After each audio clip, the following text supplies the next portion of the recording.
भगवान बचाएगा। एक समय की बात है, किसी गांव में एक साधु रहता था। वह भगवान का बहुत बड़ा भक्त था और निरंतर एक पेड़ के नीचे बैठकर तपस्या किया करता था। उसका भगवान पर अटूट विश्वास था और गांव वाले भी उसकी इज्जत करते थे। एक बार गांव में बहुत भीषण बाढ़ आ गई। चारों तरफ पानी ही पानी दिखाई देने लगा। सभी लोग अपनी जान बचाने के लिए ऊंचे स्थानों की तरफ बढ़ने लगे। जब लोगों ने देखा कि साधु महाराज अभी भी पेड़ के नीचे बैठे भगवान का नाम जप रहे हैं, तो उन्हें यह जगह छोड़ने की सलाह दी, पर साधु ने कहा, तुम लोग अपनी जान बचाओ, मुझे तो मेरा भगवान बचाएगा।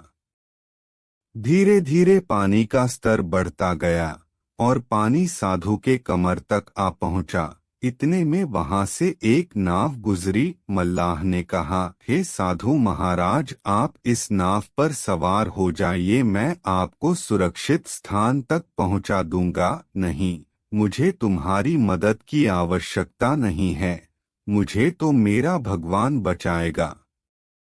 साधु ने उत्तर दिया। नाव वाला चुपचाप वहां से चला गया। कुछ देर बाद बाढ़ और प्रचंड हो गई। साधु ने पेड़ पर चढ़ना उचित समझा और वहां बैठकर ईश्वर को याद करने लगा।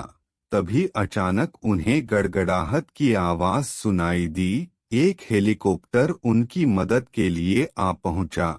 बचाव दल ने एक रस्सी लटकाई और साधु को उसे जोर से पकड़ने का आग्रह किया, पर साधु फिर बोला, मैं इसे नहीं पकड़ूंगा, मुझे तो मेरा भगवान बचाएगा।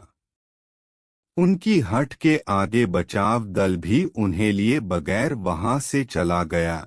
कुछ ही देर में पेड़ बाढ़ की धारा में बह गया और साधु की मृत्यु हो गई। मरने के बाद साधु महाराज स्वर्ग पहुँचे और भगवान से बोले, हे प्रभु, मैंने तुम्हारी पूरी लगन के साथ आराधना की, तपस्या की, पर जब मैं पानी में डूबकर मर रहा था तब तुम मुझे बचाने नहीं आए।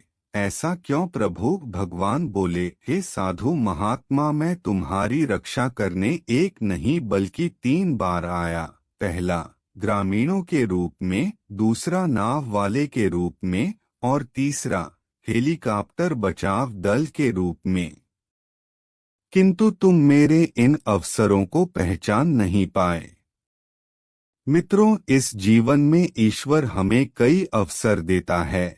इन अवसरों की प्रकृति कुछ ऐसी होती है कि वे किसी की प्रतीक्षा नहीं करते हैं।